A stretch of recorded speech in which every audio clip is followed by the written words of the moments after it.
മുഖ്യമന്ത്രി വി.ഡി. സതീശൻ അവതരിപ്പിച്ച പുതുക്കിയ ബഡ്ജറ്റിൽ അവഗണിക്കപ്പെട്ട കുന്നമംഗലം മണ്ഡലത്തിന് കിഫ്ബി പദ്ധതികൾക്ക് പണം നൽകേണ്ടതില്ലെന്ന യു.ഡി.എഫ് സർക്കാരിൻ്റെ തീരുമാനം ഇരുട്ടടിയായെന്ന് മുൻ എം.എൽ.എ. Advocate PT. റഹീം. ഇതോടെ കിഫ്ബിയുടെ പരിഗണനയിലുള്ളതായ പല വൻകിട പദ്ധതികളും മുടങ്ങുമെന്ന് ഉറപ്പായെന്നും കുന്നമംഗലം മണ്ഡലത്തിൽ കഴിഞ്ഞ 15 വർഷമായി തുടങ്ങിവെച്ച വികസനം അവതാളത്തിലാവുമെന്ന് ഉറപ്പാണെന്നും പി.ടി. റഹീം വാർത്താക്കുറിപ്പിലൂടെ പ്രതികരിച്ചു.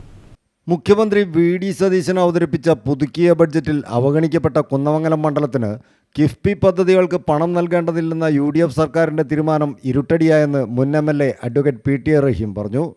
ഇതോടെ കിഫ്ബിയുടെ പരിഗണനയിലുള്ളതും ആദ്യ ഗഡു അനുവദിക്കപ്പെട്ടതുമായ പല വൻകിട പദ്ധതികളും മുടങ്ങുമെന്ന് ഉറപ്പായെന്നും സ്ഥലമെടുപ്പ് നടപടികൾ അവസാന ഘട്ടത്തിലെത്തിയ 54 കോടി വകയിരുത്തിയ മാവൂർ NIT കൊടുവള്ളി റോഡ് കിഫ്ബിയുടെ അന്തിമ പരിഗണനയിലുള്ളതും ആദ്യ ഗഡുവായി 10 കോടി രൂപ അനുവദിച്ചതുമായ 174 കോടി രൂപ അടങ്കൽ തുക കണക്കാക്കിയ കുന്നമംഗലം ബൈപ്പാസ്, 25 കോടി രൂപ അടങ്കൽ തുക കണക്കാക്കിയ മാത്ര പാലാഴി കുറ്റിക്കാട്ടൂർ റോഡ്, 205 കോടിയുടെ അരയിടത്ത് പാലം മെഡിക്കൽ കോളേജ് കാരന്തൂർ റോഡ് എന്നീ വൻകിട പ്രോജക്റ്റുകളുടെ ഭാവിയാണ് അനിശ്ചിതത്വത്തിലായതെന്നും CWRDM വരട്ട്യാക്കൽ താമരശ്ശേരി റോഡിൻ്റെ 2ാം ഘട്ട പ്രവൃത്തികളും യു.ഡി.എഫ് സർക്കാരിൻ്റെ പുതിയ നയം മൂലം പ്രതിസന്ധിയിലായിരിക്കുകയാണെന്നും പി.ടി. റഹീം വാർത്താക്കുറിപ്പിലൂടെ പ്രസ്താവിച്ചു.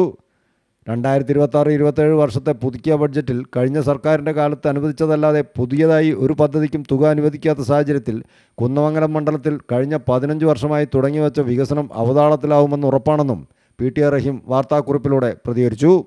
News bureau, Mukkam.